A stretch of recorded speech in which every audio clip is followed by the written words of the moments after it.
Welcome back to Hot Mess Help Desk, where your campus counselors turn chaos into conversation.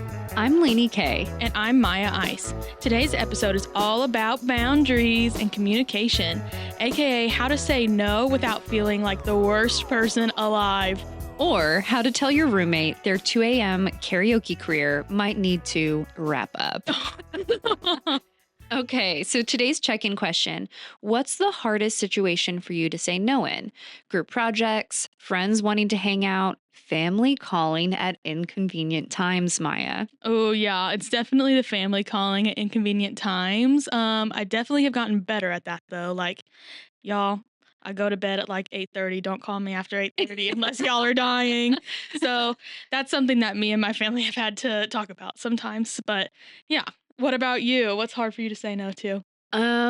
Well, you get to see this every day. I like to say yes to everything when it Yes. comes to working, at least. It's not, I'm not like a people pleaser, right? We've already established that. But I do try to take on everything. I feel like I can do everything, so I just say yes, and then I don't really consider maybe that I don't have all of that time or energy to give, right? I've gotten much better at it, right? Implementing boundaries and understanding that I can take on the world, but it doesn't mean I have to. Yes, yes. So, listen, we were talking. We actually, full transparency, we started recording this the other day and we were like, okay, we're repeating some of the same things we've said in previous episodes. So we brainstormed and today we're going to do some role plays of common things that our clients have said they experienced or have questions about, or we ourselves have experienced similar situations. So we thought that might be a little bit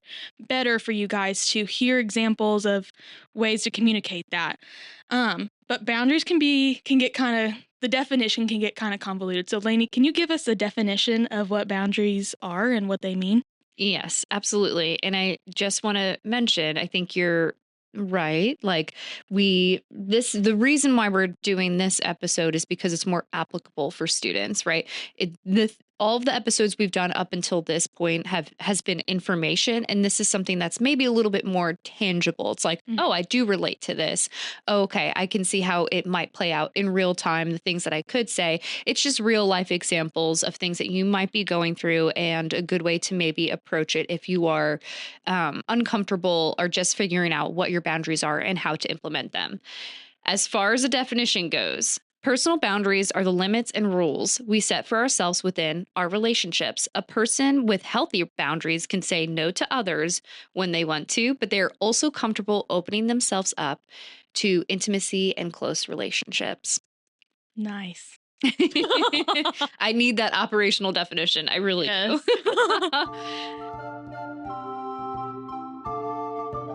All right, roleplay number 1, the roommate who doesn't get it. So Lainie is playing the overwhelmed student, and Mya, myself, is playing the well-meaning but intrusive roommate. Begin scene.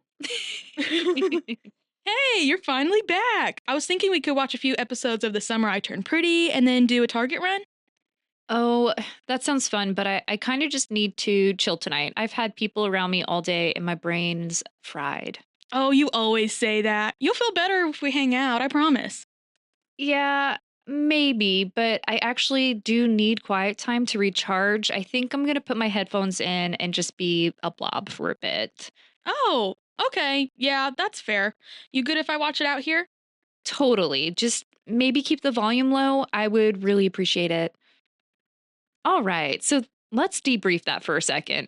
This kind of boundary is a little awkward at first because it feels like you're saying no to someone you like, but what you're really saying is yes to your own needs. Alone time isn't rude, it's maintenance. And in healthy relationships, your supports should understand that. And if they don't, it's important that maybe express like, hey, Mya, it has nothing to do with you. I really just need some time to myself. And your support should be supportive of that. Mm-hmm. Yeah, so if you are somebody else's support, make sure you're supportive of that.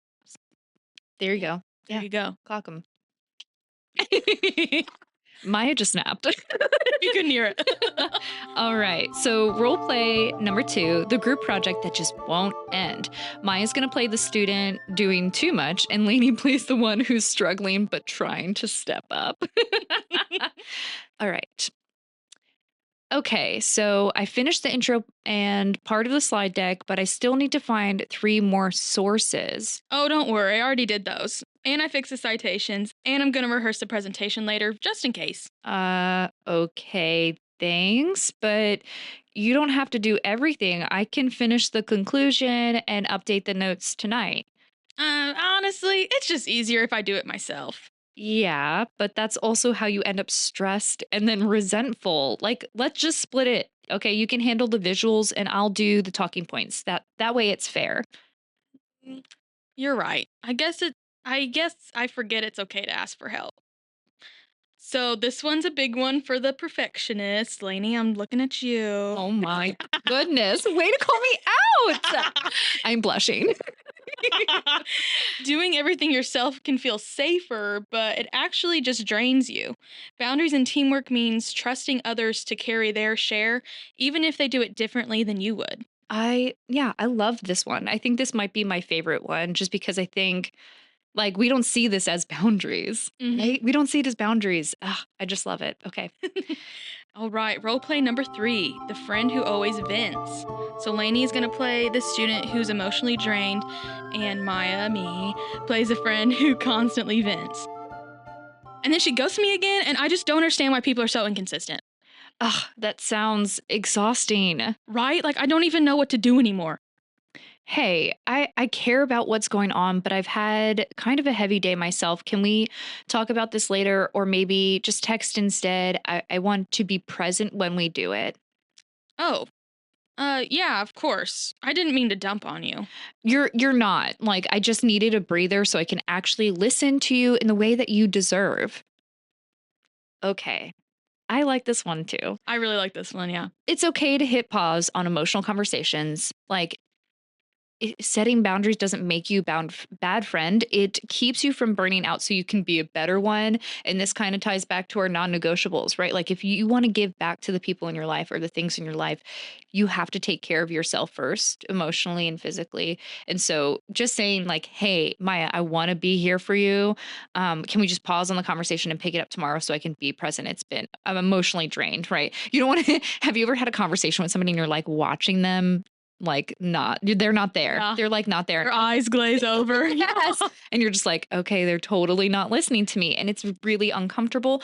I would much prefer somebody to be like, Lainey, hold on. Can we just like, I just would know that they care about me enough to vocalize that kind of a boundary. Okay. Yeah. We love communication, if you couldn't tell. So role play number 4, family expectations on overdrive. So Maya, me, plays a student getting overwhelmed by family pressure, and Lainey's going to play the over-involved parent figure. So, have you thought about switching to pre med? You'd be so great at it. Stable career, good money. Yeah, we've talked about it. I'm actually trying to focus on psychology right now. Psychology's fine, honey, but I just want you to have options. You don't want to regret it later. I get that, and I really appreciate how much you care about my future, but I've thought a lot about what feels right for me, and this path fits who I am, not just what looks good on paper. Well, as long as you're sure. I'm sure, and I promise I'll keep you updated. I just need space to figure it out on my own timeline. Ooh, family boundaries. These can be tricky because they come wrapped in love, but also a little bit of guilt you might feel. You don't have to fight to be heard, but you can stand firm in your own voice. I appreciate your care, but this decision is mine. Can be a very powerful boundary sentence. I like this one too because we have a lot of students that come in and our clients are struggling with that transition from being a child to like I say this in the most endearing and like supportive way possible, like an adult child, right? Like your parents have seen you since you were babies, right? They just see you and they see baby, right? And it's really hard for them also for this transition to treat you as though you were an adult that can make decisions for yourselves. And so sometimes the child, the adult child, has to step up and help that parent transition to seeing them as an adult. And it can be really, really difficult because that dynamic in the relationship changes a lot. Yeah, so I really appreciate this one too, because I think it's really relevant for our clients. Yeah, yeah, and another thing I want to say on this one is especially for the oldest or an only child, this is the first time your parents are experiencing this too. So try to give them a little bit of grace because they're kind of like what Lainey said, they're kind of figuring out what their role is now and how that's changing as well as you. So Mm-hmm. And everyone needs to give themselves grace in right. this situation. And having like an open conversation about it too can be really helpful and strengthen that relationship, right? Where if you say nothing to your parent, even though you're feeling this way, it can cause resentment, right? Or you pulling away, or you maybe not opening up to your parent and losing that kind of emotional support. And it can be really hard to set those boundaries and communicate your needs. But that's why it's important to do it frequently, right? And make sure there's transparency all around. Parents, you too out there, right? Check in with your kiddos, see how you can do better. Yeah. Okay, so role play number 5 and the last one. Professor pressure. So I will be playing a student who's burned out but scared to speak up, and Maya's gonna be playing the professor. Oh, okay. She just pushed her glasses up. Oh my gosh. Okay. Hi, I noticed your project hasn't been submitted yet. Everything okay? Yeah, I've been keeping up, but I've had a rough couple of weeks. I'm trying to get it finished soon. I'm sorry. I understand. The syllabus is clear about deadlines, though. I know, and I respect that. I wanted to ask if there's any flexibility for an extension. I've been managing some personal stuff, and I'm committed to completing it as soon as possible. Thanks for letting me know. I can give you until Monday. I appreciate you reaching out early instead of disappearing. Oh, thank you. I was so nervous to ask, but I'm learning that it's better to communicate before I hit that burnout. Okay, so boundaries also mean advocating for yourself, even with and especially with authority figures. You're not being difficult by asking for what you need, you're being proactive. Professors aren't mind readers. Clarity is kindness in both directions. As we stated before, transparency all around.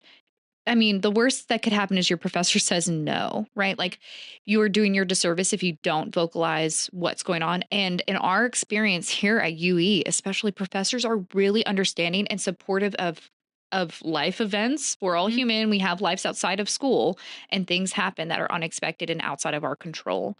So but they can't mind read. So vocalizing to them sooner or later, right? Like we have clients sometimes they're like, I'm struggling with this, I'm struggling with that. And I'm like, have you told your professor yet? And they're like, no. And I'm like, on to office hours. Right. Have you gone to this academic services, right? They have tutoring there. Yep. Coaching and coaching. Yes. Right. And it's all for you. It is no additional charge. Take advantage of it. Big money to be here. Right. At any college, you're paying good money. So I tell clients this too. You need to demand the help that you need sometimes. Like if you go to office hours and they're explaining it and you still don't get it, okay, I need you to break that down even more. I need you to break that down even more. I need you to break that down even more until you get it, because you should not leave here having no idea how to do whatever it is that you're here to study. Like you should be pretty well versed in it. Maybe not to the level that your professor is, but yeah, you're paying a lot. Your parents are paying a lot, whoever. Yeah. So you deserve to advocate for yourself and have a good education that you're paying for. Yes. Take up space, man. Yes. Take up space. Yes. Love it. Woohoo. Are we ready for myth versus fact? Oh, sure. Alrighty. Our first myth is setting boundaries is selfish. So boundaries actually make relationships healthier, and that's the fact, right? They prevent resentment and burnout. Our other myth today is if I set a boundary, people will leave. The right people will respect your limits. The ones who don't, that's information about the relationship. Telling, right? That's information in itself, right? Like we don't need those people. Yeah. Yeah. Okay. Self-care spotlight. This week's self-care spotlight. Write one boundary statement you could keep in your back pocket. Like thanks for inviting me, but I can't tonight. Or I need to focus on schoolwork right now, but let's talk about it later. Or even, I'm not sure. Can I get back to you about it? I might be busy that day. Yeah, give yourself some time to think about it. Right. Maybe you automatically know it's a no, Mhm. but you're not sure how to communicate that quite yet. If you're new to the boundary world, that's okay. I really like that. I'm not sure. Can I get back to you? One, because it's giving you time to be like, let me really think about how I want to communicate this. Mhm. And also, it kind of primes the other person that you might say no. So then you're not signing up for something that you're like, I should have said no to this. 'Cause Mhm. we've been there. Yep. So it might feel awkward at first, but it's like building a muscle. The more you practice, the stronger your peace protecting skills get. So keep working at it. Okay, that's it for Sorry I Can't. I'm protecting my peace. Remember, like I've said before, boundaries aren't walls, they're guardrails. They help keep you and your relationships on track. Next time, we'll be tackling identity. Spoiler alert, you actually do belong here. Yay! This is Hot Mess Help Desk. 2 counselors Total hot messes. here to help you thrive.